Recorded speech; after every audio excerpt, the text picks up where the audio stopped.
말씀이니라. 아멘. 오늘 말씀의 제목은 좀 바꿨습니다. 제가 처음에는 크리스찬 어블리주라는 제목인데 그 말씀보다는 전도서가 더 중요하게 말하고 있는 주제를 통과하고 지나가는 것이 좋겠다 해서 즐겁게 사는 삶 이렇게 정했습니다. 근데 그것도 좀 아쉬움이 있어서 새해 즐겁게 삽시다 이렇게 정했는데 그것도 더 정확하지 않은 것 같아서 새해는 즐겁게 삽시다입니다. 그러니까 다른 때는 그렇게 살지 못했을지라도 이제 이 전도서 말씀을 통해서 우리가 깨닫게 되면 우리 한번 따라 해보겠습니다. 새해에는 즐겁게 삽시다. 그것이 하나님의 뜻입니다. 우리 그리스도인들은 거룩하게 살고 보람되게 살고 지혜롭게 사는 삶은 우리가 받은 소명의 삶이라고 생각합니다. 그런데 그리스도인들이 즐겁게 사는 것, 행복하게 사는 것은 뭔가 사치스럽고 신앙적이지 않다는 생각이 있는 것 같습니다. 이런 생각은 특별히 엄격한 청교도적인 신앙을 가진 분들에게 나타나는 생각인 것 같습니다. 저의 경우도 그런 생각에 사로잡혀서 매사에 보람 있게 의미 있게 살아야지 쓸데없는 일은 해서는 안 된다. 그런 생각을 갖고 있었습니다. 여유를 갖고 낙을 누리는 삶은 뭔가 불편함이 느껴졌습니다. 여러분은 어떻게 생각합니까? 그리스도인이 거룩하게 살고 보람되게 살고 지혜롭게 사는 것은 다 잘 인정할 것입니다. 그런데 오늘 포인트는 인생을 즐겁게 살려고 하는 것, 여유를 갖고 낙을 누리려는 것, 이것이 쉽게 잘 받아들이십니까? 아마 우리 가운데는 일평생 이 부분에서는 한 번도 가본 적이 없는 신앙의 삶을 사신 분도 있다고 생각합니다.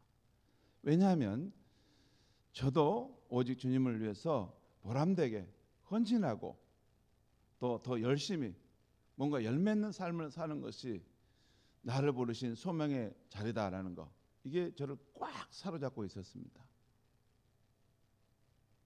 내가 열심히 하지 않으면 하나님의 나라가 더디 올 것 같고 내가 열심히 하지 않으면 교회가 흔들리고 위기를 맞을 것 같고 그래서 열심히 보람되게 사는 것, 이것이 하나님이 내게 주신 절대절명의 사명이다. 이런 쪽으로만 달려갔던 것입니다. 그런데 여러분 전도서를 보면 참 전도서가 우리의 생각을 산산조각이 부숴버립니다. 우리의 어떤 생산주의적, 우리의 의무추구적인 삶을 산산조각이 깨트려버리는 거예요. 다 떼다는 거예요. 네가 지금 생각하는 것이 이게 잘 가는지 못 가는지 알 수 없다는 것이에요. 여러분 그렇지 않습니까? 저는 제가 지금 58세인데 인생을 갈수록 더 모르겠습니다. 신앙의 삶도 더 갈수록 경이롭고 신비롭고 어쩔 때는 난해하다는 생각이 듭니다. 최선을 다해서 주를 위해서 살려고 달려갔지만 가만히 다시 한번 뒤돌아보니까 그게 가장 잘 사는 것이었을까? 그건 내 생각 아닐까? 내가 어떤 그 생각에 사로잡혀가지고 내 방식으로 달려간 삶 아닐까? 그렇게 사는 삶이 과연 하나님 보실 때도 최선의 삶이라고 할 수 있을까? 그런 흔들리는 시간 속에 있습니다. 특별히 전도서가 우리에게 그런 도전을 주는 것입니다. 우리가 목표를 정하고 최선을 다해 수고하면 그래 모든 것이 만사 형통한다. 그런데 우리 생각입니다.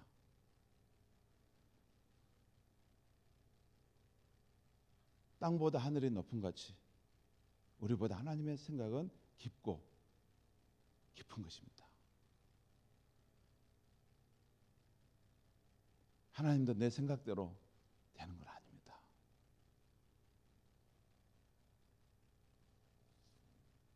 지금은 고인이 되신 이혜령 교수님이 쓰신 마지막 노트 눈물 한 방울이라는 책을 작년에 제가 읽게 되었는데, 작년에 그분이 이제 88세인가 아무튼 죽음을 바로 눈앞에 두고 마지막까지 자기가 깨달은 인생의 지혜를 책에다 남기고 갔던 책인데,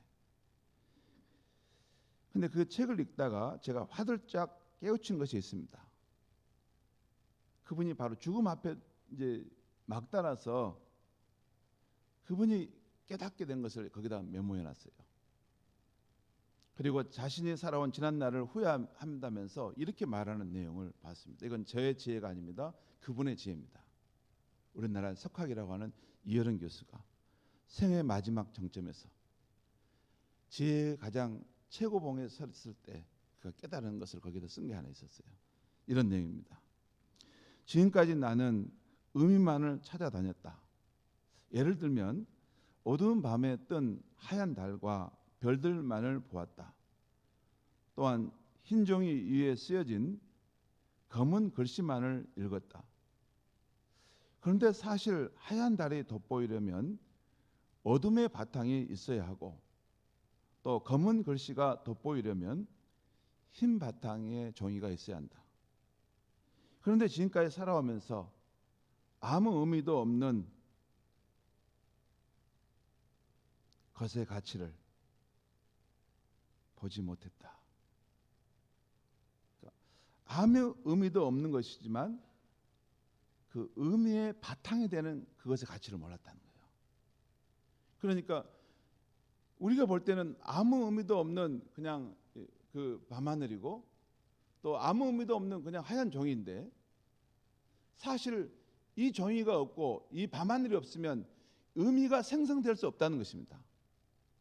이 의미를 생성시키는 원천인 것은 나는 그것이 별로 중요하다는 것을 보지 못했다는 거예요. 겨우겨우 죽음을 앞에 두고서야 의미 없는 것의 가치를 보게 된다. 이제는 달과 별이 사라지고 문자들이 소멸하는 것이 보인다. 의미의 거미줄에서 벗어난다. 의미의 거미줄에서 벗어난다는 말 무슨 말 아십니까? 우리 인생을 살면 여러분, 우리가 사회와 훈련을 받는데 항상 이게 무슨 의미냐, 이게 무슨 쓸모가 있느냐, 이게 얼마나 생산적 효과가 있느냐, 이게 사회와 가정 속에서 우리가 이렇게 교육받고 습득받은 것입니다. 그러니까 우리 인생은, 보통의 사람들은 다 어떤 일을 볼 때, 어떤 사람을 볼 때 이게 무슨 의미가 있느냐, 무슨 쓸모가 있느냐, 이렇게 한 것이 무슨 이게 잘한 것이 있느냐, 이 의미와 생산성의 가치에서 모든 것을 판단한다는 거예요.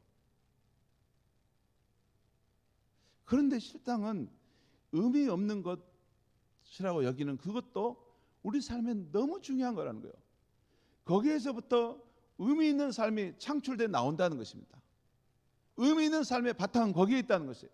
예를 들면 제가 설교를 준비해서 하나님 말씀을 선포하지 않습니까? 이게 얼마나 의미 있는 일입니까?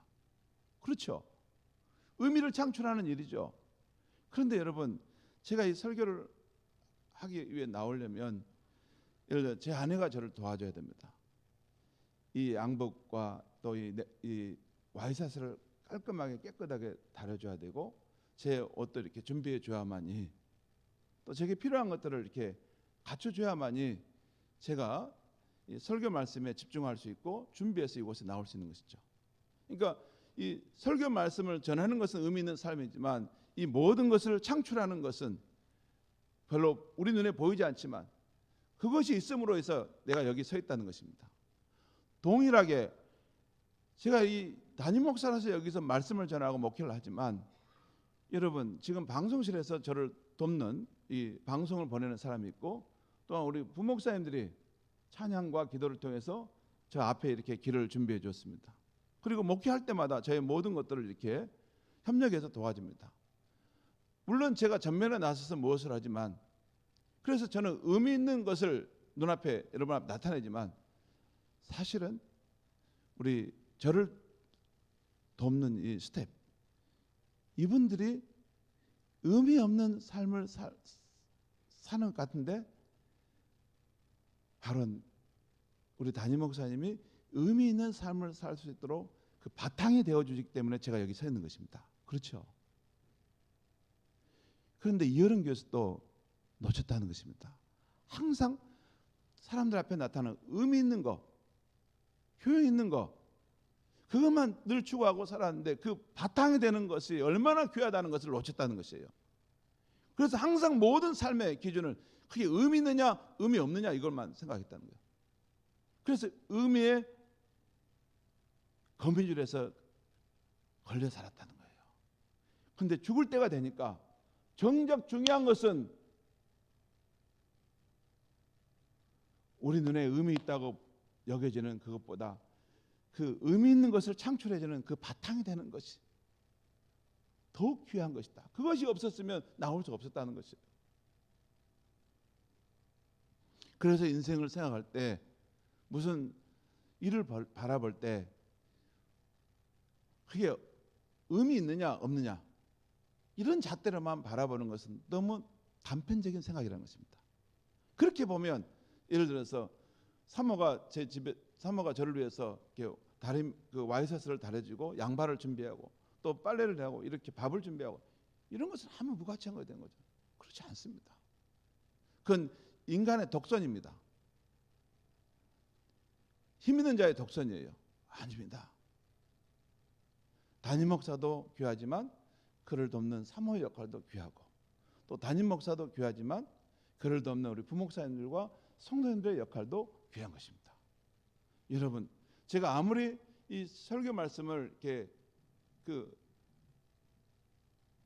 보화 같은 말씀을 선포해도 여러분이 함께 그 말씀을 이렇게 받아서 그 말씀을 살아서 하나님 나라를 이루고 하나님의 영광을 위해 살아야만이 되는 거 아닙니까? 우리 인생은 이렇게 무엇이 의미 있는 삶인가, 또 누가 의미 있는 삶을 살았는가, 이것을 눈에 보이는 것만 가지고 말할 수 없다는 것입니다. 사실 지난날 저는 이런 의미의 거미줄에 걸려서 호우적거릴 때가 참 많았습니다. 또 이런 의미의 거미줄에 사로잡혀서 다른 사람의 수고를 함부로 비판하고 잘못했다고 말할 때가 많았습니다. 제가 어제 또 산책하다가 지난날 저와 함께 있었던 부목사님들에게 참 미안하다는 생각이 들었습니다. 다시 만나면 꼭 사과를 해야 되겠다. 자네들 나 때문에 고생 많았네. 뭐 어려운 일 있으면 꼭 나한테 찾아오게. 진심으로 그렇게 말해줘야 되겠다 하는 생각이 들었습니다. 왜? 제가 지난날 이 의미의 거미줄에 사로잡혀가지고 이렇게 항상 보면 자네들 이렇게 하는 거 그게 그 정도 가지고 되겠나? 더 쓸모 있는 거, 더 의미 있는 것을 만들어내야지 라고 늘 말했는데, 제가 그것이 얼마나 부질없는 일이었는지, 그들 나름대로 의미 있는 삶을 살았기 때문에 우리 교회가 이렇게 평안하고 여기까지 왔다는 거. 그래서 감사해. 내 기준과는 다르지만 자네들의 삶도 귀한 삶이었네. 고맙다라고 꼭 말해줘야겠다는 생각을 했습니다. 성도 여러분, 때로는 우리가 일과 의미와 생산성에서 벗어나 여유를 갖고 즐겁게 사는 것도 우리가 받은 소명의 삶입니다. 거룩한 소명입니다. 이걸 정말 놓치면 안 됩니다. 이게 보면 어떤 분은 죽을 때까지 거룩한 삶, 지혜로운 삶, 또 보람 있는 삶, 이런 것만을 막 추구하고 달려가고 정작 하나님이 우리를 자유함 속에서 행복하게 살도록 하셨는데 노예처럼 살다 갈 수가 있어요. 노예처럼 자원한 마음이 없고 하나님은 왜 이렇게 뭘 시키기만 하시나? 하나님은 복음을 위해서 죽도록 노예처럼만 살라고만 하시는구나. 하나님을 섭섭하게 생각하고 하나님을 그 하나님 별로 만나고 싶지 않다. 이렇게 생각하고 살 수 있습니다. 왜? 여러분 모릅니다. 여러분 각자의 신앙이 하나님에 대한 이미지를 갖고 지금 달려가는데 어떤 분은 그렇게 생각하고 달려갑니다. 하나님은 우리에게 매일 가혹하게 뭔가 시키기만 하시고 뭔가 이렇게 보람차게 살아야 된다. 더 열매 맺어야 된다. 더 뭔가 해야 된다. 그런 하나님을 믿고 있어가지고 자꾸 자기를 채찍질하듯 계속 채찍합니다. 너 쉬면 안 돼. 너 열심히 더 살아야 돼. 너 죽도록 해야 돼. 여러분 죽도록 해도 억지로 하는 건 아닙니다. 자원함으로 죽도록 하는 것입니다. 진정으로 하나님을 너무나 사랑하기 때문에 그분의 사랑, 나를 향한 그분의 그 뜨거운 사랑, 진실한 사랑이 너무나 감격하기 때문에 내가 자원함으로 죽도록 하는 것은 아름답고 하나님 받으시지만 하나님에 대한 잘못된 그 이미지 때문에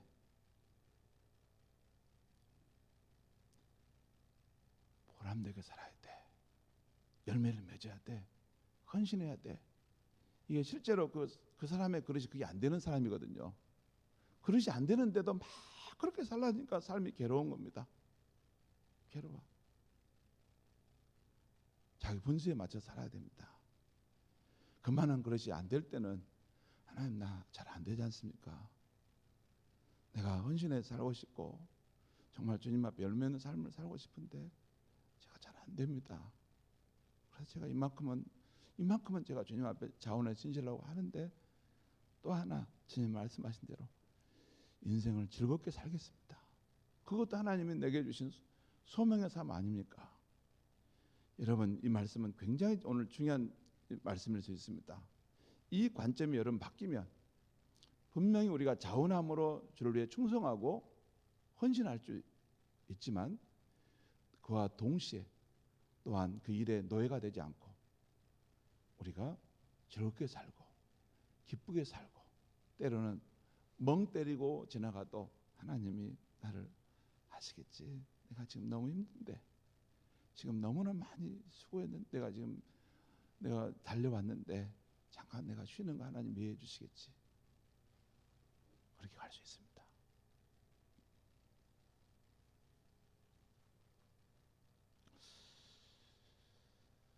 전도서 6장 6절에 이런 말씀이 있어요. 그가 비록 천년의 갑절을 산다 할지라도 행복을 보지 못하면 마침내 다 한 곳으로 돌아가는 것뿐이 아니냐. 천년의 갑절이 뭐예요? 2000년 아닙니까? 천년의 갑절이 계산 잘못합니까? 천년 곱하기 천년입니까? 아무튼 이렇게 많이 산다 할지라도 행복을 보지 못하고 산다면 그 인생이 무슨 의미가 있겠느냐라고 지금 전도자 솔로몬이 말하고 있는 것입니다. 그래서 오늘 아침에는 우리 그리스도인이 행복하게 사는 삶, 즐겁게 사는 삶에 대해서 말씀드리려고 합니다. 오늘 아침과 또 내일 아침에 더 깊이 이 부분을 계속 제가 더 다루면 들어가겠습니다. 먼저 우리는 왜 즐겁게 살아야 하는가? 해 아래서 살 때 왜 즐겁게 살아야 하는가도 깊이 생각해 봐야 됩니다. 전도서에는 여러분 헛되다는 말이 자주 나옵니다. 이 헛되다는 말은 히브리어로 헤벨이라는 말인데요.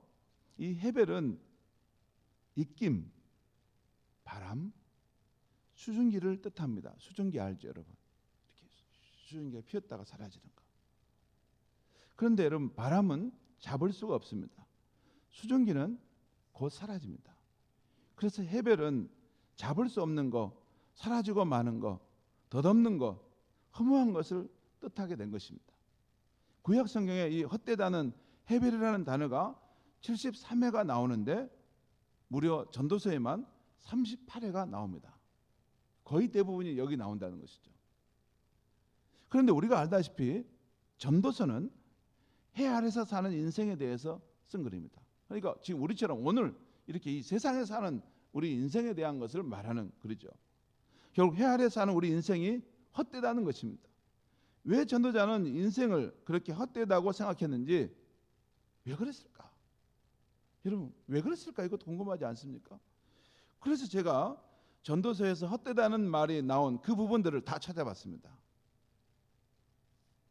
그 부분을 다 찾아봐서 그 문맥을 한번 제가 생각해 봤어요.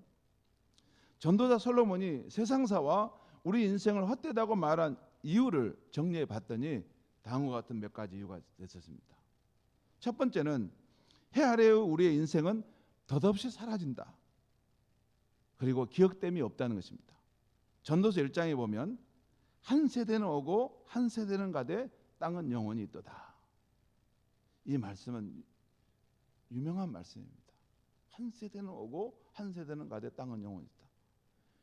우리가 여러분 젊을 날에는 인생이 영원할 것 같고 인생이 정말 이렇게 꿈꾸는 것처럼 청춘처럼 달려갈 것 같지만 어느덧 인생의 날이 기울어가고 또 저물어 가지 않습니까?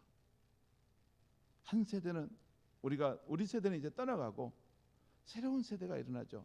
여러분 제가 한 가지 놀라운 변화 한 가지는 뭐냐면 지금은 TV 드라마를 우연히 보면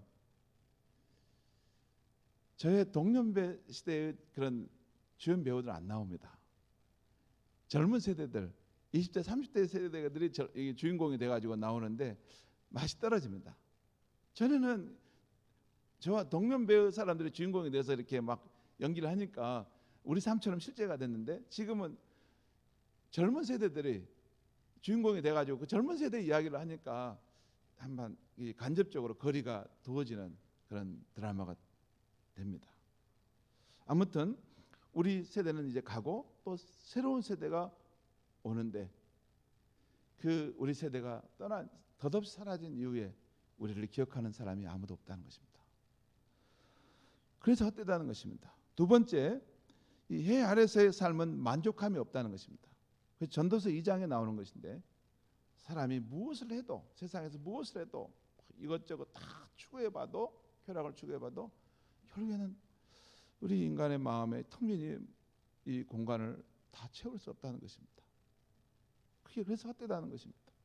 그리고 오늘 말씀에도 보면 은으로 만족하는 은을 사랑하는 자는 은으로 만족하지 못한다는 말도 지금 그 말씀이죠. 그 다음에 세 번째 헛된 이유는 해 아래서의 삶은 부조리하고 허망하다는 것입니다. 그건 3장에 주로 나와 있습니다. 재판하는 곳, 정의를 행하는 곳에서도 악이 있다는 것입니다. 여러분 적어도 재판정에서는 부정함이 있어야 돼서는 안 되죠. 왜냐하면 마지막 정의의 최보루점 아닙니까? 근데 재판하는 곳에도 뇌물을 받고 재판한다는 것입니다. 정의를 행해야 될 그 자리에도 사람들이 악한 생각을 가지고 자기 이익을 도모한다는 것입니다. 그게 부조리한 세상이라는 것이고 또 부자들은 일생 수고만 하고 누리지 못하고 죽어간다는 것입니다. 바로 해 아래서의 삶이 부조리하고 허망하다는 것입니다. 그래서 헛되다는 것이에요. 또한 다섯 번째, 해 아래서의 삶은 하나님의 인생들에게 수고하게 하신 삶이라는 것입니다. 또한 해 아래서의 삶은 무지함의 한계 속에 사는 삶이라는 것입니다. 지혜자도 자기 앞에 닥칠 재난과 죽음의 날을 알지 못한다는 것이에요. 그래서 이런 면에서는 어리석은 자나 지혜자나 다 일반이라는 것입니다. 우리 인생은 알지 못한다는 거예요. 무지함의 한계 속에 있다는 거예요. 하나님이 그 행하시는 일의 시정을 이 일을 어떻게 진행해 갈지를 우리는 모른다는 거예요. 그 시간 속에서 부르심의 자리 속에서 우리에게 맡기신 일을 우리가 충성되어야 할 뿐이고 하나님이 선하게 그 모든 것을 갚아줄 걸 믿고 갈 뿐이라는 것이에요. 이것이 바로 전도자가 본 우리 인생의 한계고 조건이라는 것입니다. 우리 일생은 덧없이 사라지고 또 우리의 삶 만족함이 없고 부조리하고 허망하고 또 하나님이 우리에게 수고하게 하신 삶이고 또 무지함의 한계 속에서 헤매는 삶이라는 것입니다. 여러분 그런데 만약에 이것만이 우리 인생의 전부라면 인생은 뒤죽박죽 부조리한 세상에서 고생만 하다가 헛되게 사라지는 존재가 되는 것이죠. 그런데 전도자는 그 헛되고 수고의 인생 속에서도 하나님께서는 우리가 즐겁게 살기를 바라신다는 것입니다. 행복하게 살기를 바라신다는 것입니다. 즐겁게 사는 것, 그것이 하나님이 우리 인생들에게 바라시는 뜻이고 또한 하나님은 우리가 해 아래서 사는 동안 즐겁게 살 수 있는 것들을 이미 선물로 주셨다는 것입니다. 그 선물로 주신 것을 전도자 솔로몬이 놀랍게 이것을 이렇게 드러내서 말해줘요. 다른 성경에서는 그 부분을 이렇게 별로 나타나지 않은데, 이 전도서가 가장 우리에게 주는 큰 유익은 하나님의 이 헛된 인생살이 속에서도 우리에게 주신 보석과 같은 그런 행복의 조건들, 이유들이 있다는 것이에요. 그것을 우리가 취해서 그것을 사용하며 살면 인생을 행복하게 살 수 있다는 것입니다. 성도 여러분, 덧없이 지나가는 인생이지만 즐겁게 기쁘게 살라는 것입니다. 그러면 이제 우리가 읽은 전도서 5장에서 어떻게 사는 것이 인생을 즐겁게 사는가를 살펴보겠습니다. 오늘 본문 10절은 이렇게 말합니다. 은을 사랑하는 자는 은으로 만족하지 못하고 풍요를 사랑하는 자는 소득으로 만족하지 아니하나니 이것도 헛되도다. 은을 사랑하는 자는 은으로 만족하지 못한다. 본문에 나오는 그 은은 오늘날로 말하면 돈입니다. 그 옛날에는 이 은이 합해 다녀서 은을 많이 가지는 것은 돈을 많이 축적하는 것 같습니다. 그런데 이 은을 사랑하고 재물의 풍요를 사랑하는 사람은 그것으로 만족함을 얻지 못한다는 것입니다. 전도자는 인간이 부활에는 욕심을 갖고 있다는 것, 하지만 그 욕심은 결코 만족될 수 없다는 것을 말씀하고 있는 것입니다. 성경은 인간의 이 욕심을 해결하는 가장 좋은 방법을 뭐라고 말씀합니까? 따라해 보겠습니다. 자족하는 마음. 자족하는 마음입니다. 하나님이 내게 주신 것에 만족하고 감사하며 사는 것입니다. 그런데 하나님이 말씀하신 이 자족의 마음을 갖지 못하면 인간은 아무리 많이 소유해도 결코 행복하지 못합니다. 다시 11절과 12절 말씀을 제가 읽겠습니다. 재산이 많아지면 먹는 자들도 많아지나니 그 소유주들은 눈으로 보는 것 외에 무엇이 유익하랴. 노동자는 먹는 것이 많든지 적든지 잠을 달게 자거니와 부자는 그 부유함 때문에 자지 못하느니라. 여러분 이 그림이 다 떠오르죠. 그러니까 부자에게 재산이 많아지면 그 밑에 함께 먹고 먹는 식솔들이 많아진다. 일꾼들이 많아질 거 아니에요, 관리하기 위해서. 그래서 그런 일꾼들이 많아지고 일꾼들이 내가 이게 쌓아놓은 그 재산 안에서 자기들이 일하면서 먹고 누리는 걸 볼 때 그냥 그걸 눈으로 보는 것만 이렇게 내게 좋다는 것 뿐입니다. 나한테는 별로 좋은 것이 아니라는 거예요. 그리고 노동자는 많든지 적든지 잠을 잘 자는데 부자는 그 부유함 때문에 자지 못하는 것입니다. 부자는 어떤 면에서 그 재산을 지키는 경비견과 같습니다. 경비견 아시죠? 여러분, 이게 뭘 지키도록 이게 잊혀져서는 안 되니까, 잊으면 안 되니까 이걸 경비견을 세워서 그걸 지키게 하잖아요. 부자의 신세가 꼭 마치 그와 같다는 것입니다. 재산을 지키느라고 제대로 잠도 못 자고 막 늘 걱정하면서, 그런데 그 밑에 노동자들은 편히 자다는 것이에요. 자, 13절 14절 말씀 보겠습니다. 내가 해 아래서 큰 폐단이 되는 일이 있는 것을 보았나니 그 소유주가 재물을 자기에게 해가 되도록 소유하는 것이라. 그 재물이 재난을 당할 때 없어지나니 비록 아들은 낳았으나 그 손에 아무것도 없느니라. 여기 보면 두 가지가 나오는데, 처음에 여러분 보시죠. 이 부자가 재물을 가지고 있는데 자기에게 해가 되도록 소유하는 것이 있다는 것입니다. 참 이상하죠. 재물을 가지고 자기에게 득이 되려고 하는 건데 실상을 보니까 그 재물을 가지는 것으로 자기가 해가 되는 쪽으로 삶을 살고 있다는 것입니다. 여러분, 재물을 가진 사람이 그 재물만 움켜쥐고 살면 인생에 해가 됩니다. 자신이 다 쓰지도 못할 재물을 지키는 데만 힘쓰다 보면 잠도 못 자고 괴로움과 수고 속에 살다 보면 그 인생에 해가 됩니다. 오히려 병 걸리고 오래 못 삽니다. 오히려 그 물질을 하나님 나라와 우리 사회에 필요한 곳에 사용하게 되면 자신에게 기쁨이 되고 보람이 되는 것입니다. 그런데 그렇게 하지 않는다는 것입니다.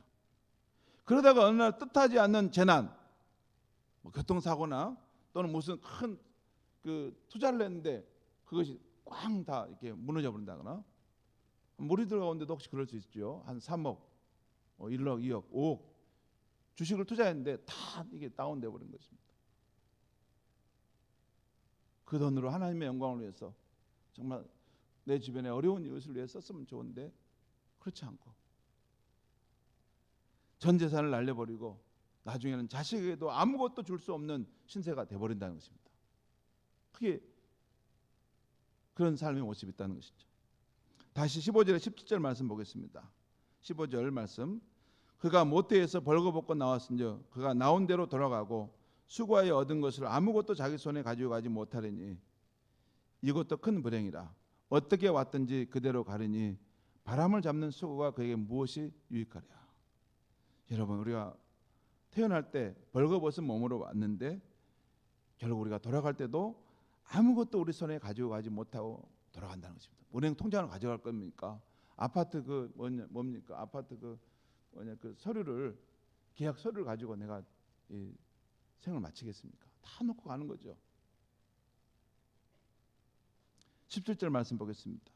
일생을 어두운 데서 먹으며 많은 근심과 질병과 분노가 그에게 있느니라. 여러분, 정말 하나님 안에서 영원한 삶을 만나지 못한 사람은 이 헤아릴 삶이 전부인 줄 알고 막 돈을 버는 것에 목숨을 걸면서 일생을 근심과 분노와 걱정 속에 살다 간다는 것입니다. 다 결국 쓰지도 못하고.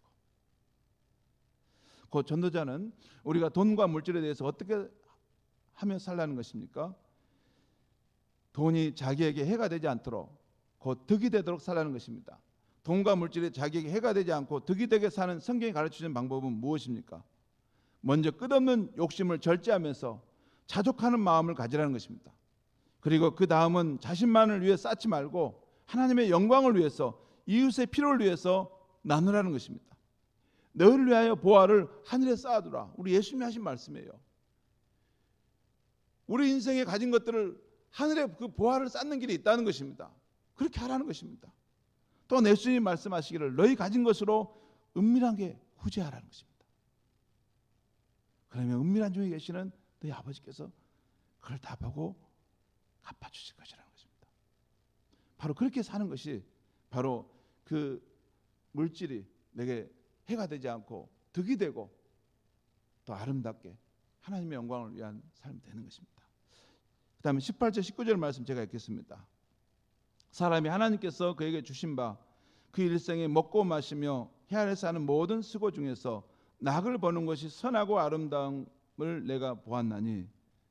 그러니까 이 전도자가 이게 인생을 관찰하고 세상사를 관찰하고 이렇게 본 결과 한 가지 깨달은 것을 알게 됐는데, 사람이 하나님의 주신 그 일평생, 여기 보면 하나님이 그에게 주신 바 그 일평생이란 말 나오죠. 하나님이 그에게 주신 그 일평생에 이 먹고 마시는 것으로 낙을 누리고 또 수고하는 중에 낙을 누리는 것, 이것이 하나님 보실 때 이게 선하고 아름다운 것이라는 거예요. 19절 보겠습니다. 또한 어떤 사람에게든지 하나님이 재물과 부요를 그에게 주사 능히 누리게 하시며 제 몫을 받아 수고함으로 즐거워하게 하신 것은 하나님의 선물이라. 여기 누리게 하신다는 거예요. 누리게 하신다. 그리고 그것은 하나님의 선물이라는 것입니다. 그 다음에 마지막 20절 말씀 보겠습니다. 그는 자기의 생명의 날을 깊이 생각하지 아니하리니 이는 하나님이 그의 마음에 기뻐하는 것으로 응답하심이니라. 요 우리 개역 개정 성경은 번역을 좀 이렇게 이해하기 어렵게 만들어놨어요. 더 잘 번역인 우리 새 번역과 공동 번역 성경을 제가 읽어드립니다. 이 부분 잘 들으시기 바랍니다. 하나님이 이처럼 사람이 행복하게 살기를 바라시니 덧없는 인생살이에 크게 마음 쓸 일이 없다. 또 공동 번역, 하나님께서는 사람들이 행복하게 살기만 바라시니 인생을 너무 심각하게 생각하지 말라. 여러분, 인생을 심각하게 생각하는 사람 있잖아요. 그렇게 안 되면 꼭 죽을 것처럼 막 사람을 꾸중하고 비판하는 그런 거 있잖아요. 보람되게 산다는 거예요. 뭔가 가치 있게 산다는 거, 그건 자기 기준입니다. 막 사람을 숨도 못 쉬게 몰아치게 하려고 하는 그런 분들 보잖아요. 그게 되냐고. 그래가지고 뭐가 되겠냐고. 그 기준이 뭔가 보람되고 뭔가 생산적이어야 된다는 거예요. 근데 그 기준도 자기 신의 기준입니다. 인생을 너무 심각하게 살아서 하나님이 우리에게 주신 즐겁게 사는 삶을 다 잃어버린 거예요. 소실해버린 거예요. 그러니까 생산성, 뭔가 이게 효과가 뭐 있냐 없냐, 그것 가지고 이게 효과가 없다고 막 싸운다고 그래가지고 나중에 마음 다 이게 갈라져 버리고 기쁨과 즐거움 다 없어져 버리고 괴로운 마음으로 다 돌아가는 것이에요. 이상한 거 아닙니까? 하나님 우리를 즐겁게 살려고 기쁘게 살도록 하신 것인데 인생을 너무 심각하게 생각하지 마라. 내가 세상을 주관하고 관리하고 가는 것이지 나를 신뢰하라 말씀하는데 하나님에 대한 믿음은 잘 없고 그렇게 우리끼리 막 이렇게 싸우고 그렇게 될 수 있다는 것입니다. 그렇지만 하나님의 마음은 우리가 행복하게 사는 것이라는 것입니다. 그렇다면 성도 여러분, 지금까지 배운 전도서 말씀을 우리 삶에 적용할 때 우리가 즐겁게 사는 삶은 어떤 것입니까? 먼저 어제까지 배운 것을 간단히 요약하고 지나가면 무엇보다도 먼저 인생 행복의 절대 상수이신 하나님과의 관계를 증진하며 살아야 하는 것입니다. 그 다음은 하나님 다음으로 인간 행복의 중요한 변수인 가족, 교우, 친구와의 관계를 사랑의 관계로 갖고 가야 하는 것입니다. 그리고 오늘 주신 전도서 말씀을 우리 삶에 적용해서 즐겁게 사는 방법은 첫째는 하나님이 내게 주신 자원, 물질, 재능을 하나님의 영광을 위해 쓰고 이웃을 위해 베풀라는 것입니다. 그 방법이 하나님이 주신 것들을 내게 해가 되지 않고 유익하게 사용하고 누리며 사는 길이라는 것이에요. 두 번째는 먹고 마시는 즐거움을 작게 생각하지 말라는 것입니다. 먹고 마시는 즐거움을 작게 여기지 말라는 거예요. 여러분, 그런 먹고 마시는 즐거움을 경시하고 무시하는 것은 어느 쪽으로 자꾸 가냐면 심해지면 영지주의로 갑니다. 인간의 몸은 없고 그러니까 영혼만 고양되는 것이 중요하다 생각하는 거예요. 그렇지 않습니다. 예수님도 먹고 마시는 것을 즐겁게 생각하셨습니다. 그래서 유대인들이 먹고 마시기를 탐하는 자다라고 했습니다. 먹고 마시는 것 하나님이 주신 것입니다. 버릴 것이 없습니다. 주신 것 속에서 늘 감사하며 사는 것입니다. 특별히 먹고 마실 때 우리 가운데 위로와 격려, 사랑이 필요한 이웃들을 함께 해서 먹고 마시는 즐거움을 가지라는 것입니다. 나 혼자 먹고 마시는 것도 이것도 죄악입니다. 우리 주변에 참 외로운 사람들이 있습니다. 저는 제가 보여요. 우리 성도들 가운데도 외로운 사람들이 있어요. 힘겨운 시간을 보내는 분들이 있어요. 그분들을 초대해서 먹고 마시는 같이 그리고 격려하고 위로하고 힘을 주고 저런 성도님들이 서로 이렇게 뭐냐면 위로가 필요한 사람, 사랑이 필요한 우리 분들을 자기 초대해서 또는 식당에서 밥을 사고 그런 거 참 아름답게 봅니다. 세 번째는 내게 일이 있고 그 수고의 보람으로 얻는 것을 대가를 얻는 것을 즐거워하는 것입니다. 여러분, 일을 쉬어보고 또 일을 멈추고 잠시 휴가를 가진 후에 돌아와 보면 내가 일할 자리가 있다는 것, 또 함께하는 동료가 있다는 것이 얼마나 고마운지 모릅니다. 이건 해보면 알아요. 아무튼 성도 여러분, 하나님께서 우리에게 바라시는 것이 무엇입니까? 우리가 행복하게 사는 것입니다. 즐겁게 사는 것입니다. 물론 우리의 삶이 힘들 때도 있고 또 슬픈 일을 만날 때도 있습니다. 그래도 하나님의 바라시는 우리의 인생의 기조, 우리 인생의 기본 방향은 우리가 즐겁게 기쁘게 사는 것입니다. 너무 인생을 심각하게 생각하지 마라. 인생의 세상 사는 내가 주관해 가는 것이다. 힘을 빼라. 그것이 하나님의 마음입니다. 덧없는 인생살이에 마음을 졸이기보다는 날마다 맞이하는 하루를 감사하며 즐겁게 사는 것입니다. 사실 이런 행복은 우리 인생이 영원하신 하나님과 맞닿아 있는 사람이 가능한 것입니다. 우리 인생이 하나님의 사랑 속에 사는 것임을 깨달은 사람에게 가능한 것입니다. 우리의 일생이 오늘 하루하루의 삶이 하나님의 선물임을 깨달을 때 가능한 것입니다. 그런데 성도 여러분, 바로 예수 그리스도 안에서 새로운 피조물이 된 저와 여러분이 바로 그렇게 살 수 있는 사람들인 것입니다. 새해를 즐겁게 살아가십시다. 기도하겠습니다. 하나님 아버지 감사합니다. 하나님, 우리는 하나님 앞에서 거룩하게 살고 보람되게 살고 또 지혜롭게 사는 삶은 잘합니다. 그래서 때로는 인생에 대해서 너무 심각하게 생각하고 이것이 과연 쓸모 있는 일인가 없는 일인가 이런 것을 정하느라고 서로 다투고 갈등하다가 인생을 즐겁게 살아라는 그런 하나님의 뜻도 잃어버릴 때가 있습니다. 하지만 오늘 하나님 분명히 우리에게 주신 명령의 말씀이 너희는 내가 너에게 준 한평생의 나를 기쁘게 살아라, 즐겁게 살아라, 행복하게 살아라, 할 수 있으면 행복하게 살아라 하는 말씀을 주시니 감사합니다. 하나님 아버지, 일의 노예처럼 살지 않게 하여 주시옵소서. 의미의 노예처럼 살지 않게 하여 주시옵소서. 의미의 거미줄에서 벗어나서 자유하게 자원함으로 하나님을 사랑하고 이웃을 사랑하고 즐겁게 사는 우리의 인생이 되게 하여 주시옵소서. 예수님의 이름으로 기도하옵나이다. 아멘.